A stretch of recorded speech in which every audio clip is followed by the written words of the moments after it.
I want to thank Steve for the great job he's been doing. It's a lot of work to do this conference. Let's give him a hand.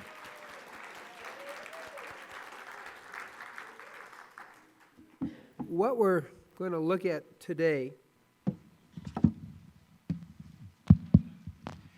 is the difference between success and failure with your diet. It's really key.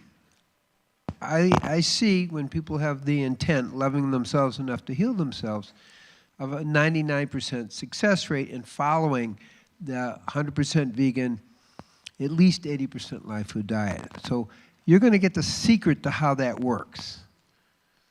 And as you see, individualizing your diet is the key concept. We aren't a bunch of cows eating grass. Yeah, you may have noticed that, okay? We have 20 to 30,000 genes, almost 200,000 gene variations. So the key is how do we match our dietary intake to our constitution?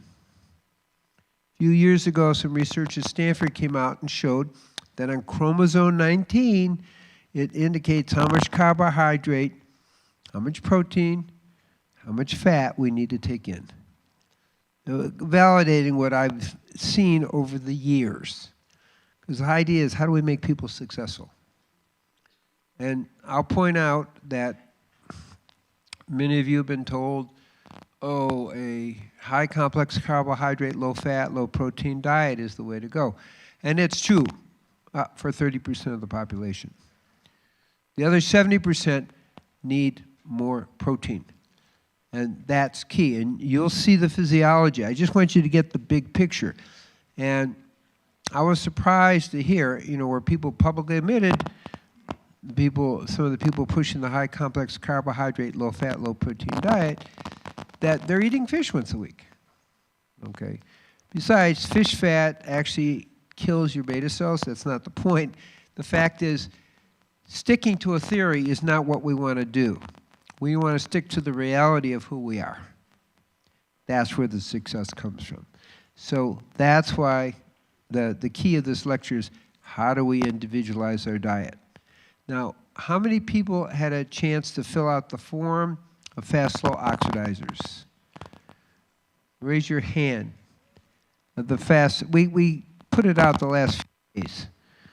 We had a bunch of them. But okay.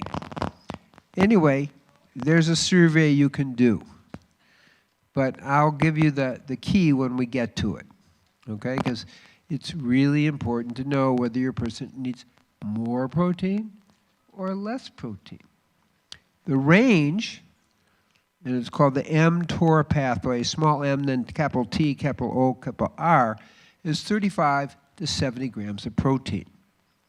That 70 grams still seems low according to what a lot of people are eating, but that's the optimal range for anti-cancer and really longevity. Those are the two places where the Mtor pathway works. So are we a person who needs less protein or more protein?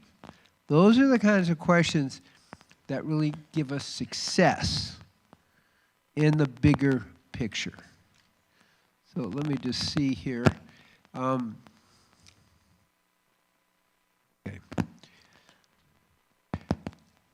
So right now we presently have I've seen people from 128 different nations.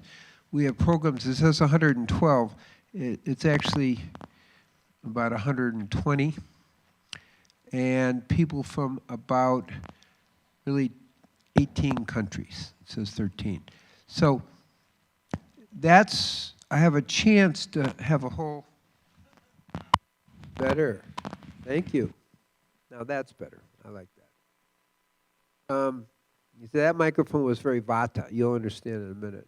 Okay.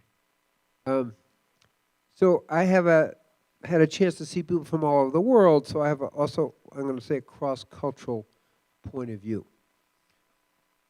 So now I'm just going to take us to the key. So in the late 1970s, I was doing what we call 24-hour urines, trying to understand how diet affects our acid-base balance. What was interesting, really interesting to me, is that the meat-based diet was very clear. The urine was primarily acid, some was balanced, and some was very, alkaline. But it went from alkaline to acid. That makes sense. You're eating meat, you're eating a high lot of acid. It's confusing, it was confusing, to examine what vegetarians were doing, because what we see is, you would think it would go acid, balanced, and then alkaline. But as you can see, that's not what happened. This is people collecting, over 100 people collecting 24-hour urines, which is a pretty good approximation of what's going on in your blood as well. So immediately, I really had to ask the question, how can that be? Doesn't make sense. So it was in the 70s I began looking at what's really going on. And what it is we really have different constitutions, and it really does make a difference with our physiology. And when you get that, how we choose our diet makes a difference. I like people to succeed. So how do we figure this out? So this is what this lecture is about. Now, you may not be able to see that too well, but on the right side of it, you'll see it has protein, and the center is carbohydrate, and on the left side is fat. And it has how the body breaks it down. So the amino acids and the sugar go to pyruvate, and then go to coenzyme Q, and then the fat also goes to the coenzyme. Now, what's the point? That ratio depends on our genetics of how it should be. And that all goes into the citric acid cycle. Now, I'm not asking you to be biochemist. I just want you to get the idea of, depending on our genetics, there's a specific ratio of protein, carbohydrate, and fat that gives us the optimal amount of ATP, adenosine triphosphate, which is the energy systems that are in our mitochondria that run our body, keep our brain working right, and so forth. So the idea is we want to optimize the ATP. To do that, we have to have the right ratio of protein, fat, and carbohydrate. Just like if you're running not everybody rides a motorcycle, but two-cycle motorcycle, you've got to have the right ratio of oil to gas to make it work right. It's the same at every meal.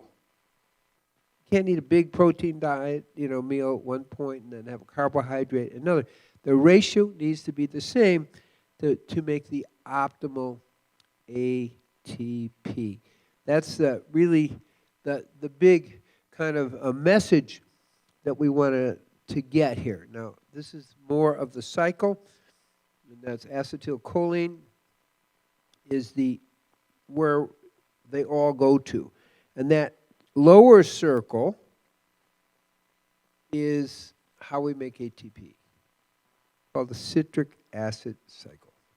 It's really all you need to know about it. You don't need to be a biochemist. Well, I majored in biochemistry in college, so it's like easy for me. But I just said, get the circle, we're making ATP, you have to have the right ratio for your constitution to make the optimal amount of ATP. It's really simple when you get that. And that's how we get successful. If you're going to insist on doing high complex carbohydrate, low fat, low protein, and that only is good for 30% of the population, you're not going to have a 99% success rate and people following because it's not going to work for them. I remember I was teaching in South Island in New Zealand. My wife is from New Zealand. And I came to a community where a very famous nutrition teacher had spoken. And you have to understand that New Zealand, there's more sheep than people. And there's a more heavy meat base. Okay. So, but they got all excited about the high complex carbohydrate, low fat, low protein diet, which was the in thing. And after a year, where I come a year later, most of them didn't work. It's because they needed a higher protein in their diet to be a successful vegan. Okay, weaning off a sheep, going to that. Didn't work. So it was a breakthrough to see, okay, fine, now let's turn this around. And I gave them some of the clues to how they figure out, are you a person that needs more protein? That's 70% of the population. Or are you a person that needs less protein, 30%? And with that guideline, when we came back a year later, we really had a 99% success rate with these. These weren't my personal patients, but they were willing to follow, as a community. So they really got to be successful because they aligned it with their constitution. That's the key concept.